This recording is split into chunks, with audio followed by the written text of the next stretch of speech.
responsables. RCR presenta al Foro Penal Venezolano en Aquí se habla libertad. Con Alfredo Romero, director ejecutivo del Foro Penal. ¿Dónde están las mujeres de bien? ¿Dónde están esos hombres de fe? ¿Dónde están nuestros niños de amor que gritan y claman la verdad? ¿Quién para tantas balas el mal? ¿Quién para tanta arbitrariedad? ¿Quién para tanto odio y maldad? ¿Dónde están los soldados de paz?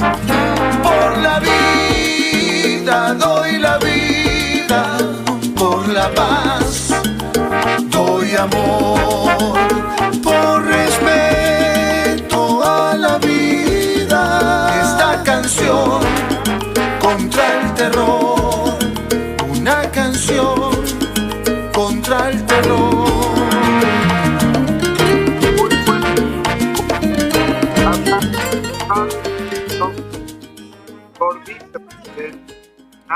Aquí en esta nueva entrega de Aquí se habla libertad, espacio que nos cede todas las semanas RCR 750M para que conversemos con ustedes sobre la realidad de los derechos humanos en nuestro país. Entonces les saludo yo, Gonzalo Emilio Santomé, pero además no solo en mi nombre, sino en nombre de todos y cada uno de los ya más de 7.000 voluntarios del Foro Penal, tanto a nivel nacional como a nivel internacional, y además a nombre de toda la emisora, de todo el equipo de la emisora RCR 750M, que todos los martes pues nos permite compartir con ustedes nuestras historias, nuestra visión y los datos que debemos todos manejar, todos debemos saber sobre la situación de los derechos humanos en nuestro país. Bueno, son días complejos, son días delicados, ¿no? Yo quiero hablarles hoy de varias cosas. Perdón. En primer término, nos han hecho muchas preguntas que tienen que ver con la situación esta, pues, de este diálogo político que se está replanteando en Venezuela recientemente, otra vez entre algún factor político y el poder, y las implicaciones que esto pueda tener en lo que se refiere a la prisión, a la represión por motivos políticos en el país. Vamos a hablar un poquito de eso, vamos a hablar un poco de cuál es la posición del Foro Penal en relación a estas situaciones. También es importante hablarles de cómo estamos en este momento, cuál es el estatus de la represión por motivos políticos en nuestra nación en este momento, qué está pasando en materia de violaciones a los derechos humanos, y también quiero ver si nos da chance de comentarles un poco cómo se está adelantando, qué está pasando con la situación investigada ante el Tribunal Penal Internacional de Venezuela. ¿Qué está pasando con esa investigación abierta solicitada ya desde el año pasado por la comisión, la posible comisión de crímenes de lesa humanidad en nuestro país? ¿En qué estatus estamos ahora? ¿Y cuáles pueden ser las vinculaciones o las consecuencias que pueden verse entre ese diálogo que se está planteando entre algunos sectores políticos y esa investigación que está adelantándose y que va a continuar adelantándose ante el Tribunal Penal Internacional? Bueno, son varios temas los que tenemos que hablar. Por cierto, le he escrito a varios de nuestros coordinadores. Me interesa mucho hablar con Fernando Cermeño de Mérida. También quisiera hablar con nuestra coordinadora, pues ya de Caracas, aquí, Estefanía Migliorini, sobre el caso de Inver Marín, que es un caso bastante delicado. Queremos comentarles algunas particularidades sobre ese caso, pero nos ha sido difícil comunicarnos, ¿no? Estamos, bueno, sufriendo pues todas estas limitaciones que sufrimos acá en Venezuela con el tema de las comunicaciones. Ojalá lo podamos hacer. Pero bueno, ahí estamos con estos temas ya pendientes y con lo que vamos a hablar el día de hoy.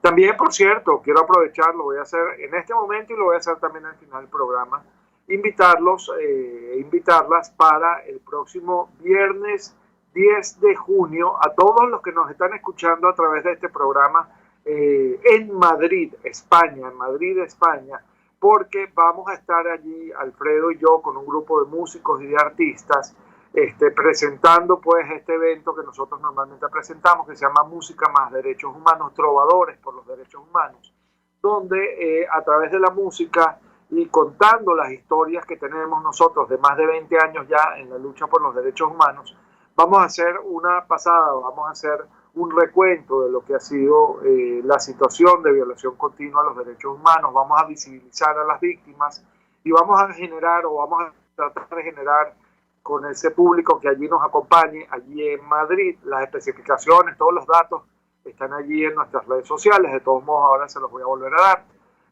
Vamos a estar allí en Madrid, les decía, a partir de las 7:30 de la noche, compartiendo nuestras historias sobre derechos humanos. Entonces, los que nos están escuchando, que están en Madrid, ya les voy a dar los datos para que adquieran su entrada, es un costo bastante barato, es básicamente para cubrir los costos del evento, y compartan con nosotros nuestras historias, nuestras vivencias de más de 20 años de lucha por los derechos humanos, pero desde la perspectiva también de la música, porque la música nos permite acercar el argumento, acercar estas historias, estas razones a las emociones, a los sentimientos. Eso es un poco lo que hacemos Alfredo y yo en estos eventos.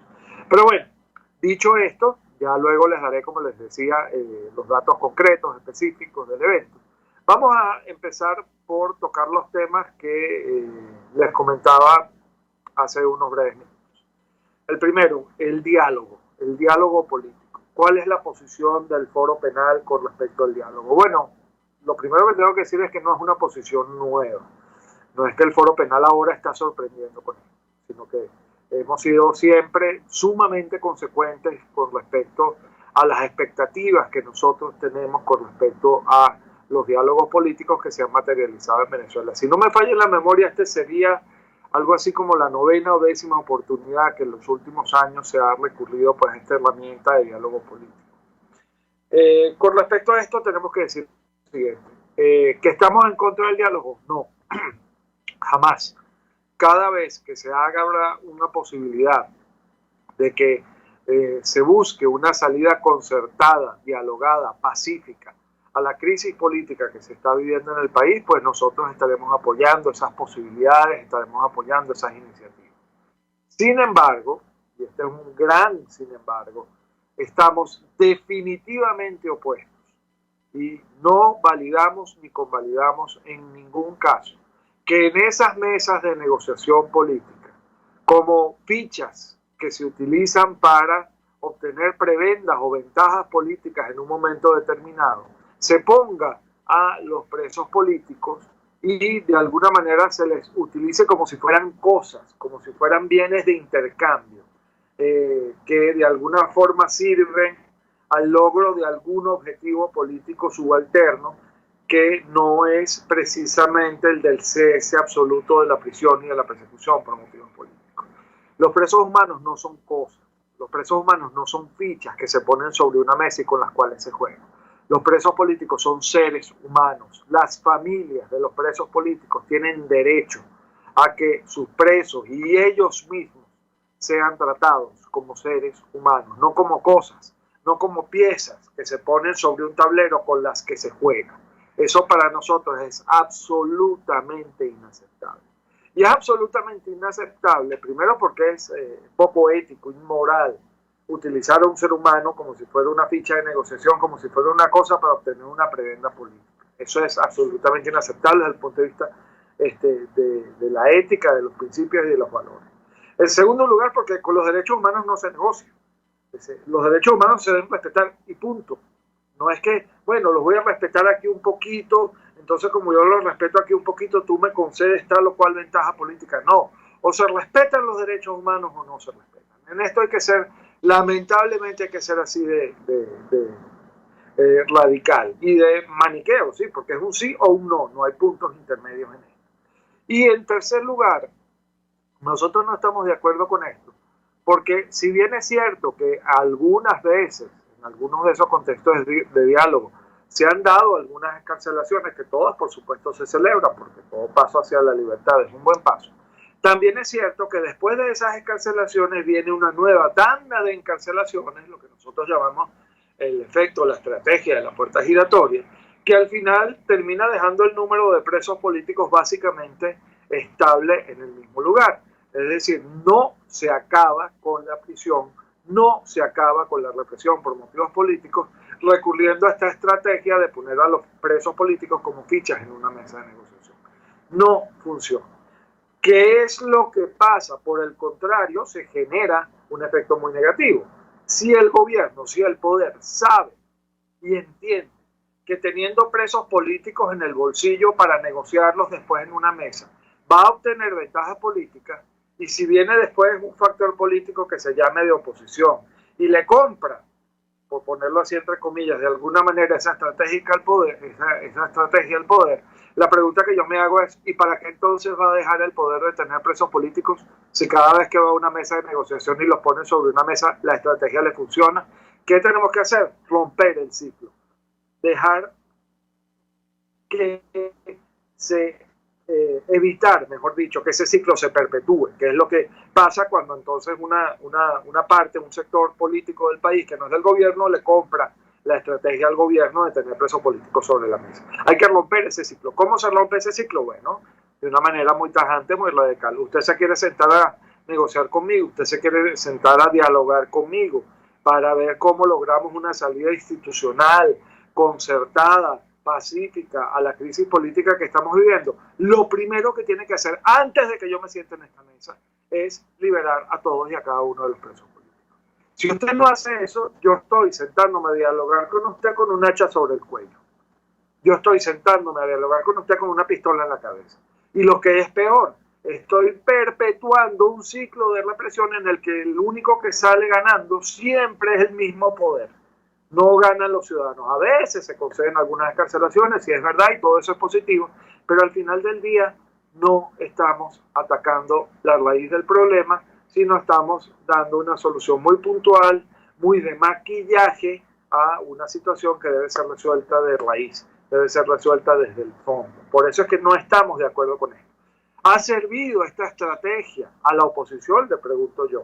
¿Ha servido esta estrategia de poner a los presos políticos como fichas de negociación sobre una mesa política? ¿Ha servido esto para hacer cesar la prisión por motivos políticos? ¿Ha servido esto para hacer cesar la persecución por motivos políticos? La respuesta es no. Entonces, ¿por qué vamos a seguir dándonos de cabezazos contra la misma piedra si sabemos que esto no funciona para hacer cesar el fenómeno que queremos que cese? ¿Para qué vamos a seguir haciendo lo mismo? Esa era la definición de estupidez de Albert Einstein. Él decía que estupidez es hacer lo mismo todo el tiempo esperando lograr resultados diferentes. Bueno, si seguimos haciendo lo mismo, no vamos a lograr ese resultado diferente. Y ese es el problema que vemos nosotros en el Foro Penal con estas negociaciones, con estas conversaciones. Por otro lado, cada vez que se pone a un grupo de presos políticos en una mesa de negociación política para utilizarlos allí como fichas de negociación, ocurre que pasan varias cosas. Primera, se escarcela a algunos presos políticos, dentro de los cuales además se incluyen personas que no son presos políticos y que nadie sabe por qué fueron incluidos allí. Pero luego de esto, la contracara de esto es que se quedan muchísimos otros presos políticos, incluso algunos que tienen situaciones mucho más delicadas que la que tienen los que son escarcelados, se quedan en la cárcel. Y nadie sabe, nadie comprende, nadie entiende cuáles son los parámetros que se han utilizado para decidir que unos presos sí salen y otros no salen. Nadie sabe por qué unos sí son elegidos y otros no. Nadie sabe cuáles son los parámetros, cuáles son los criterios que se están utilizando para decidir que unos sí salen y otros no salen. Y ustedes saben qué es lo malo de esto, qué es lo peor de esto. Ya esto por sí mismo es bastante malo, pero ¿qué es lo peor de esto? Que cuando al final del día terminan saliendo 1, 2, 3 o 4, que bienvenidas sean sus libertades, pero del otro lado tenemos que se quedan 200, 250, 300, 450 presos políticos que no entienden por qué no salieron ellos y los otros sí, a los que les toca darles o tratar de darles las explicaciones sobre qué es lo que pasó con los que se quedaron, es a nosotros, a los que sí manejamos estos casos. Y no tenemos explicación que darle porque no sabemos, porque no se nos consulta, porque no se nos pregunta, porque no se nos pide información y porque al final del día nadie sabe por qué unos sí salen y otros no salen. Y eso es sumamente grave porque eso lo que hace es aumentar la desesperanza y la incertidumbre en los familiares y en los propios presos que se quedan presos y que no entienden por qué no fueron incluidos en tal o cual tanda de excarcelaciones. Incluso algunos de ellos tienen muchísimo más tiempo detenidos que otros que sí salen y que nadie sabe por qué sí salen y por qué fueron otras personas incluidas. Entonces, sobre estos parámetros, es francamente inhumano utilizar a los presos políticos como fechas de negociación en una mesa política. ¿Estamos de acuerdo con un diálogo político para salir de la crisis? Por supuesto que sí. ¿Estamos de acuerdo con cualquier solución pacífica, concertada, que se dé a la crisis política del país? Por supuesto que sí. ¿Estamos de acuerdo con que se utilice dentro de estas mesas de negociación a los presos políticos como si fueran fichas de negociación? Absolutamente no. Y esa es entonces la posición del Foro Penal con respecto a este tema. Entonces, además hay otro tema importante que lo voy a vincular con lo que es la situación del Tribunal Penal Internacional. Cuando se dan estos planteamientos de diálogo, hay que ser muy cuidadoso, muy cuidadoso. Y hablo desde el punto de vista o desde la perspectiva del defensor de derechos humanos. Hay que ser muy cuidadoso con el mensaje que se envía a la comunidad internacional. ¿Por qué? Porque el Foro Penal, o nosotros, fuimos la primera ONG que en el año 2004 acudió ante la Fiscalía, ante el Tribunal Penal Internacional, en ese momento a cargo de Luis Moreno Campos, a presentar ya reportes e informaciones sobre los que ya para nosotros eran clarísimos crímenes de lesa humanidad. Esto quiere decir que desde hace casi 20 años se está bregando para que prospere una investigación por crímenes de lesa humanidad en Venezuela, lo cual comenzó y se dio el año pasado. Ahora bien, la jurisdicción de la Fiscalía, la jurisdicción del Tribunal Penal Internacional es supletoria de la jurisdicción local. ¿Qué quiere decir esto? Que si en algún momento existe la intuición o se cree que en Venezuela va a ser posible que se juzguen con objetividad e imparcialidad y de manera genuina los crímenes de lesa humanidad que se han cometido aquí en nuestro país, la Corte Penal Internacional sencillamente tiene que decir: aquí yo no me meto, yo no puedo intervenir porque eso se va a juzgar en el país de que se trate, en este caso en nuestro país, en Venezuela. Entonces hay que tener mucho cuidado con el mensaje que se envía, porque lo cierto es que en nuestro país todavía, y yo estimo que esto será por mucho tiempo, no están dadas las condiciones para que a los culpables o los responsables de violaciones gravísimas a los derechos humanos o de crímenes de lesa humanidad sean juzgados o sean debidamente castigados y para que cese la impunidad en estos casos. En Venezuela, hoy por hoy, esas condiciones no están dadas. Y mandar un mensaje a la comunidad internacional, según el cual esas condiciones estarían ya dadas, lo cual es falso, o estarían empezando a darse, lo cual es también falso, podría dar al traste, podría acabar con casi 20 años de esfuerzos, no solo del Foro Penal, sino de muchas personas que fueron los que lograron que por fin el año pasado la lupa del Tribunal Penal Internacional se pusiera sobre la situación de Venezuela. Hay que tener mucho cuidado con esto, muchísimo cuidado con esto, porque quizás el afán político de lograr notoriedad puede dar al traste con el anhelo de justicia de las víctimas, lo cual es sumamente negativo y enviaría un mensaje terrible de desesperanza a quienes tantos años tienen luchando para que esto se concrete, para que esto se materialice. Que todavía falta mucho para que en la Corte Penal Internacional se haga justicia y que quizás esa justicia que se logre ante la Corte Penal Internacional no vaya a abarcar a todos los potenciales responsables de crímenes de lesa humanidad. Eso es verdad, eso hay que decirlo con toda honestidad, eso es cierto. Pero no un mensaje confuso desde la casta política de la comunidad internacional, según el cual supuestamente aquí en Venezuela las cosas se estarían arreglando y sí sería posible hacer justicia, puede cerrarle en la nariz a las víctimas la puerta de una posibilidad cierta de justicia, aunque sea quizás un poquito lejana, pero bastante cierta. Hay que tener mucho, pero mucho cuidado con eso. Entonces, el llamado que se hace desde el Foro Penal es a que quienes intervienen en estos diálogos, que bienvenidos sean los diálogos como mecanismo de solución pacífica de los conflictos, pero quienes intervienen en estos diálogos no deshagan con los pies que con tanto esfuerzo han construido otras manos distintas de las de ellos. Por favor, tomen en cuenta esa sugerencia. Bueno, esto nos abre entonces la puerta para considerar, para hablar de qué es lo que está pasando ahorita ante el Tribunal Penal Internacional. Fíjense, ¿qué es lo último que se sabe? Se sabe que el fiscal ante el Tribunal Penal Internacional, el señor Karim Khan, ha pedido una autorización para continuar con la investigación.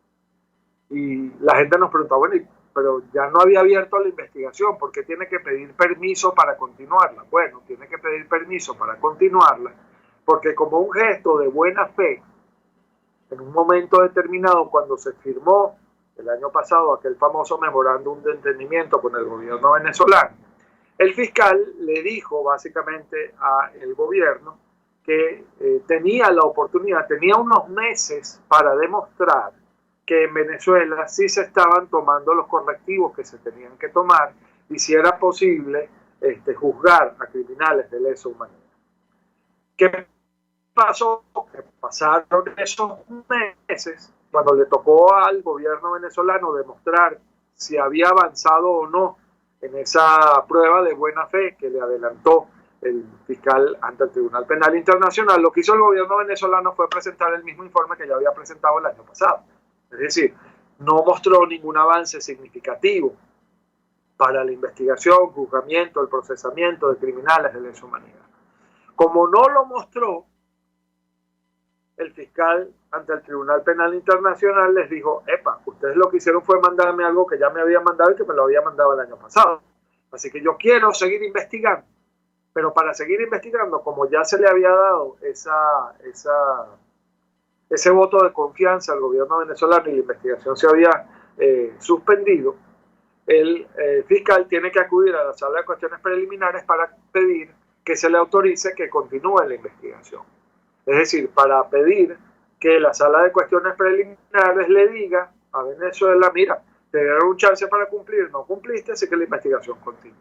Y eso es lo que está en este momento en curso. Pero también está en curso una solicitud puntual parcial, que desde el punto de vista jurídico es muy interesante, que tiene que ver con que el fiscal Karim Khan le dijo a la sala de cuestiones preliminares que en este interín, que mientras se decide esto le permita a las ONG, a los representantes y a las víctimas propiamente dichas, que presenten sus observaciones y sus informaciones ante la sala para que se demuestre o se ratifique que ciertamente Venezuela no cumplió con el compromiso que tenía de investigar con claridad a los criminales de lesa humanidad en Venezuela. Y no solamente a los ejecutores materiales, sino a todos los que están por encima de esos ejecutores materiales en la cadena de mando. Eso es lo que está en curso ahorita, eso es lo que está pasando ahora, en este momento. El gobierno venezolano, a través de sus representantes, está fajado, por decirlo de alguna manera, tratando de demostrar que en Venezuela sí se puede hacer justicia, por lo tanto no debe conocer la Corte Penal Internacional, y por el otro lado está el fiscal Karim Khan diciendo, ya le di la oportunidad de demostrarme eso, y la verdad es que lo que me envió no me satisface, yo creo que sí debo seguir continuando, pero mejor dicho, sí debo seguir con la investigación que estoy adelantando. En ese punto estamos ahora. ¿Cuándo terminará ese punto? No lo sabemos. ¿Por qué no lo sabemos? Porque no hay lapso establecido. Uno de los grandes problemas, una de las grandes deficiencias que tiene el Estatuto de Roma y toda la regulación que está vinculada al Estatuto de Roma, a la Corte Penal Internacional, es que el tema de los lapsos no está claro.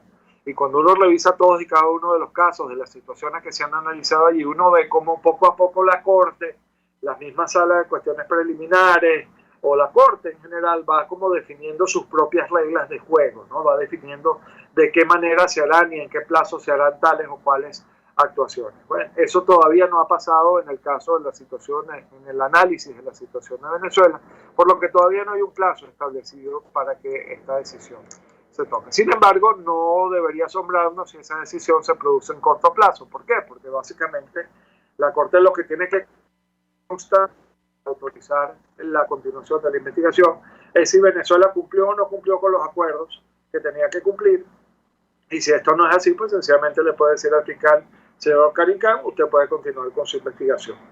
y así es lo que yo estimo que va a ocurrir, porque la verdad es que no ha habido ningún avance significativo en cuanto a modificación legislativa, a causas que se adelanten contra culpables de violaciones a los derechos humanos, al cese de impunidad. No ha habido ningún avance significativo. Ha habido uno que otro cambio cosmético, pero la verdad es que esos cambios cosméticos no reflejan un aporte sustancial al cese de la impunidad, que es lo que le interesa al Corte Internacional, que haya aportes sustanciales genuinos para el logro de la justicia, que no se ha dado esto hasta ahora, y en consecuencia pues es lo que va a motivar que la investigación ante la Fiscalía del Tribunal Penal Internacional continúe. Sí y solo sí, lo quiero reiterar, desde el factor político no se envía un mensaje confuso a esa instancia internacional, porque si ese mensaje confuso apunta de alguna manera a que los venezolanos quieren resolver estos temas aquí en Venezuela, aun cuando no estén dadas las condiciones, si ese es el mensaje que se envía, podría entonces acabarse con el ánimo de justicia, con la expectativa de justicia que pueden tener las víctimas en relación al Tribunal Penal Internacional. Bueno, esos son los dos primeros temas que quería tocar yo con ustedes. Ya para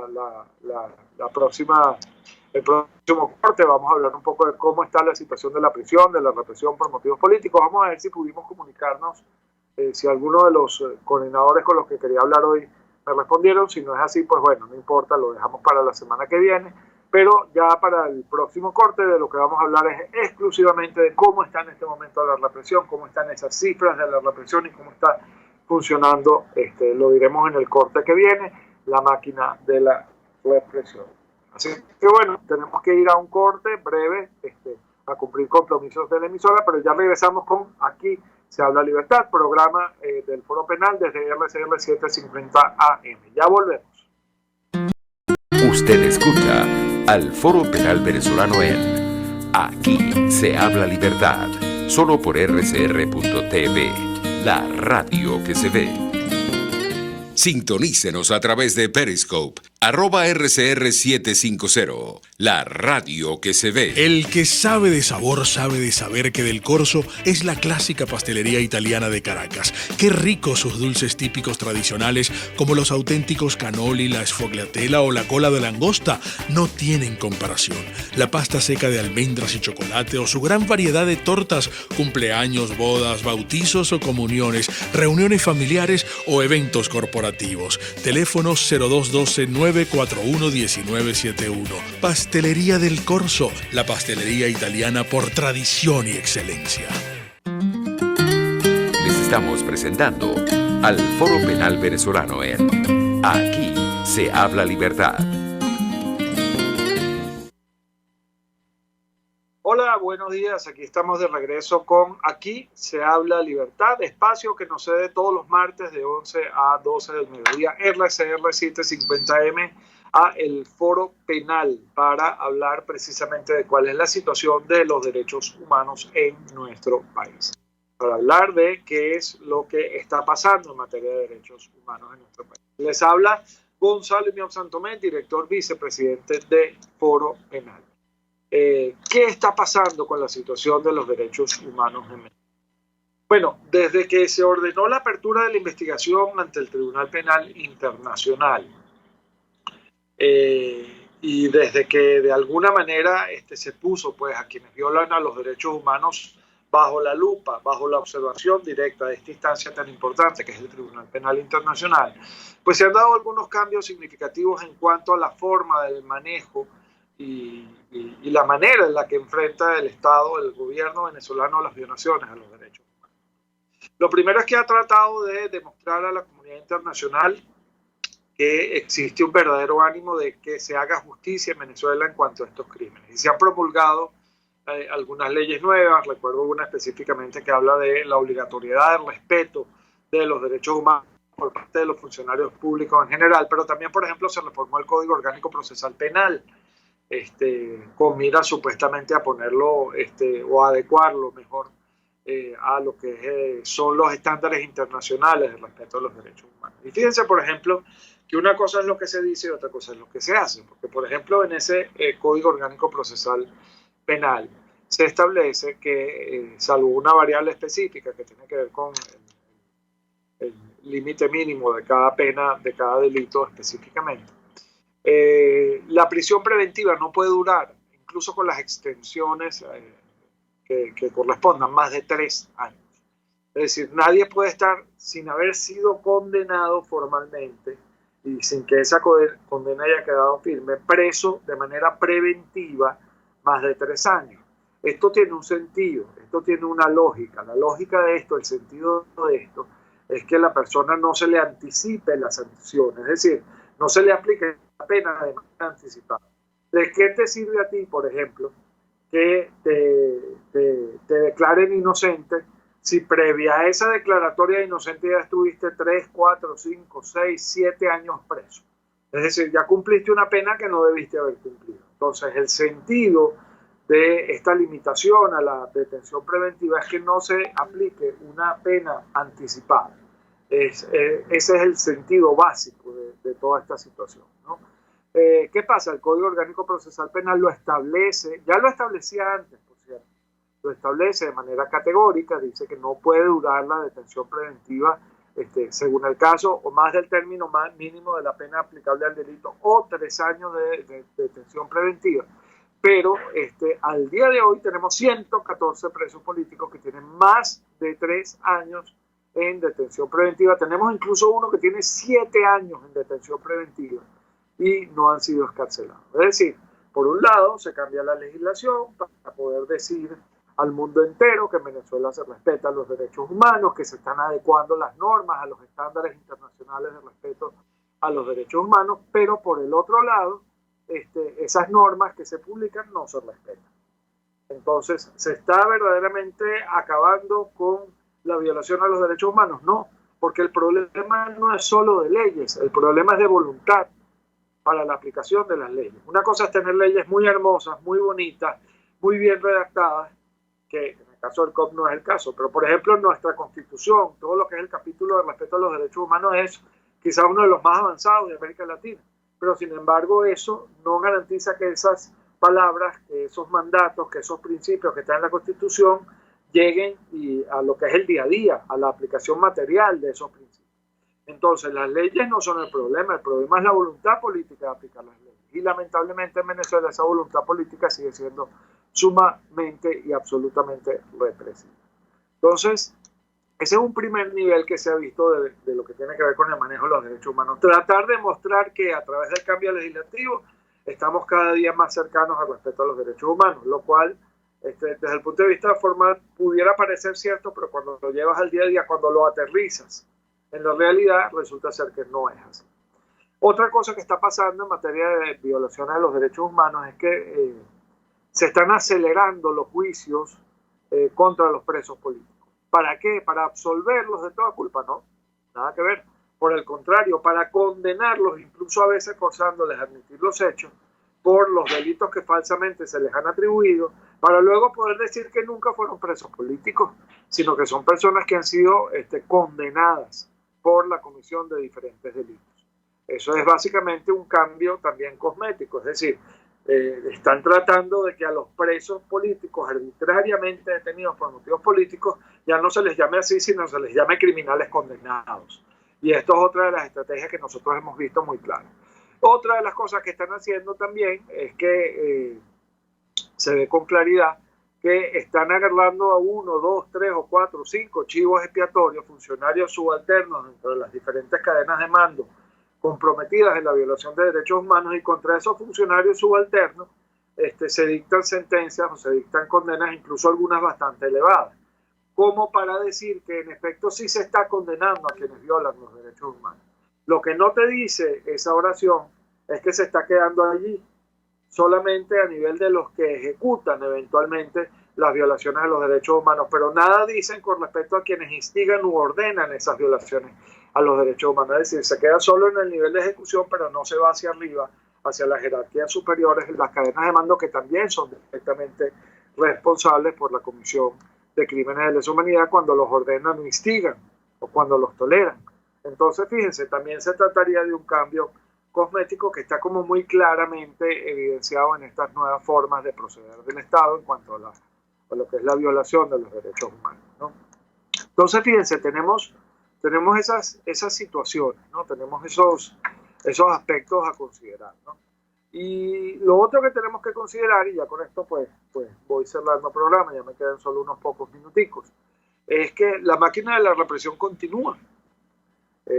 Los presos políticos siguen, se ha mantenido a lo largo de todo este año. Fíjense, precisamente el reflejo de esto que mencionaba yo al principio del programa, lo que es la estrategia de la puerta giratoria y lo que es esta consideración del poder de que tener presos políticos le funciona, le sirve a la hora de llegar a una mesa de negociación política. El número de presos políticos se ha mantenido a lo largo de todo el año relativamente estable, pero siguen estando ahí, ¿no?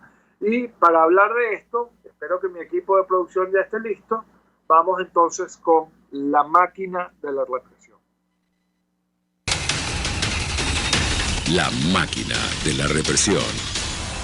Bueno, al día 23 de mayo, que fue nuestro último corte, es decir, la semana pasada, todavía teníamos 237 presos por motivos políticos en el país. De estos 237 presos políticos, tenemos 35 que ya están condenados, pero 202 no están condenados, es decir, están en detención preventiva. Recordemos lo que estaba diciéndoles hace unos minutos con respecto a este uso abusivo de la detención preventiva. Son 222 hombres, 15 mujeres, 107 civiles, 130 militares, 236 adultos y todavía tenemos un adolescente que es preso político. Entonces, vistos estos números, vistas estas cifras, que la verdad es que los últimos meses han variado desde el punto de vista estadístico, pero bastante poco, podemos afirmar que la represión no ha cesado. No, definitivamente no ha cesado. Y eso es algo pues que tenemos que tomar en cuenta, ¿no? Así está la situación de la prisión por motivos políticos en nuestro país. Quiere decir que seguimos nosotros en la misma situación, y por eso es que hemos hecho este llamado tan contundente a que quienes intervienen en estos procesos de diálogo tomen en cuenta las realidades, no solamente las finalidades políticas que quieren lograr o que quieren hacer. Aprovecho ya estos últimos minutitos para saludar a Tamaris López, que nos envía aquí un mensaje, también a María Macei, que nos está mandando aquí pues unos mensajes a través de el portal de RCR en vivo, a través de YouTube, y también saludar a todas estas personas que no solamente de nuestro equipo del Foro Penal, sino en todo el planeta, porque esto se escucha a través de internet en todo el mundo, nos escuchan y están pendientes pues de la situación de Venezuela, están pendientes de la situación de los presos políticos en nuestro país. Bueno, por último yo quería volverlos a invitar a quienes nos están escuchando que estén en Madrid, verlos a a este evento que vamos a tener el próximo viernes 10 de junio, a las 7:30 de la noche, en el Teatro Soho, en la Plaza España 6, Madrid. Teatro Soho, Plaza España 6, Madrid. Se llama Trovadores, Música más Derechos Humanos, o Trovadores por los Derechos Humanos. Vamos a estar Alfredo Romero y yo con un grupo de artistas, un grupo de músicos invitados también, compartiendo nuestras historias sobre lo que ha sido la defensa ya de más de 20 años de los derechos humanos en nuestro país. Queremos compartir con ustedes nuestros testimonios, no solamente los testimonios tristes, no solamente los testimonios duros que todavía nos toca padecer y confrontar, sino también el mensaje de esperanza, porque la libertad se logra, cuesta, pero se logra, ¿no? Así que bueno, quienes estén en Madrid están absolutamente invitados a acompañarnos, les repito, el próximo viernes 10 de junio en el Teatro Soho, Plaza España 6, Madrid, a las 7:30 de la noche. Las entradas se consiguen, por cierto, a través del enlace a passline.com, passline.com. Esto es passline.com, passline.com. Ahí pueden comprar sus entradas. Es un costo simbólico que estamos cobrando básicamente para cubrir los costos del evento. Bueno, los invito con todo nuestro cariño, con todo nuestro amor y con toda la intención de que nos vinculemos, nos enlacemos con la lucha por los derechos humanos, no solo desde el argumento, sino también desde el sentimiento, a acompañarnos entonces en este evento que tenemos el próximo viernes 10 de junio en Madrid, España. Teatro Soho, Plaza España 6, Madrid, 7:30 p.m. Próximo viernes 10 de junio. Allí los esperamos. Y bueno, ya me toca despedir el programa por el día de hoy, recordándoles que tenemos que seguir en la lucha por los derechos humanos, tengamos que reclamarle sus errores cuando se cometen en materia de defensa de derechos humanos, en materia de lo que es la postura de los presos políticos y de sus familiares en estas mesas de negociación política. No perdemos nada con hacerlo, es nuestro deber moral hacerlo, pero sobre todo tenemos que tener en cuenta, bueno, lo que siempre decimos. No podemos olvidarnos de que mientras nosotros estamos aquí conversando sobre estos temas, 237 personas en Venezuela están sufriendo una injusta prisión por motivos políticos. Eso tenemos pues que tomarlo en cuenta de manera definitiva. ¿Por qué? Porque el peor castigo, el peor enemigo de un preso político es el olvido, y nosotros no olvidamos. Nos vemos entonces, Dios mediante, la semana que viene con más de Aquí se habla libertad por RCR 750 AM. Buenos días y hasta luego. RCR presentó al Foro Penal Venezolano en Aquí se habla libertad.